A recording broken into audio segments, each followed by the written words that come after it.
First thing to do today for the energy audit, we're going to come and speak to the homeowner, kind of just get some basic information from them about do they have drafty areas, hot and cold rooms, so we know what testing we need to do and things of that nature. But with our infrared camera, it makes it a lot easier to see, and it really helps to emphasize any of the air leakage if it's coming around a window, if it's coming from underneath baseboard or anything like that. It really be able to see the air streaming in, so we know which areas to pinpoint. With the infrared camera, we can a lot of times actually be able to tell whether or not there's insulation in that wall, based on if the studs are showing up, say in the summertime, if they're showing up as maybe much hotter. We know that there's no thermal barrier in those cavities, but the wood, even though it's a poor insulator, is giving you some value. You can see all your stud cavities.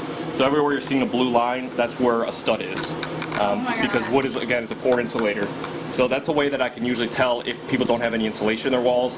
If the studs start to, like in the wintertime, if the studs show up warmer than the cavity between there, that means the wood is giving it more insulation barrier than the cavity, which means there's nothing in there.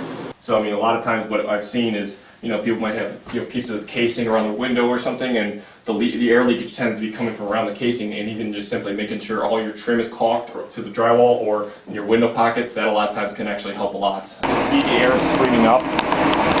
See how much colder this top pane is compared to the bottom pane, because the air is coming from up there, and even just simply locking it creates a tighter seal. Big gap above here. Yeah, it's not. You put your hand right up here and feel the air streaming. You get a little from here. The majority you're feeling is actually from up here. This will be some as well. See how this can be tightened. Strike, pull it tighter will help stop it. From the outlet, a lot of times just get air streaming from there or underneath it. See like the shoe molding. And a lot of times for that, just caulking it so the flooring helps. With the infrared, it's one way we can kind of be able to see what the insulation level is without actually cutting into drywall.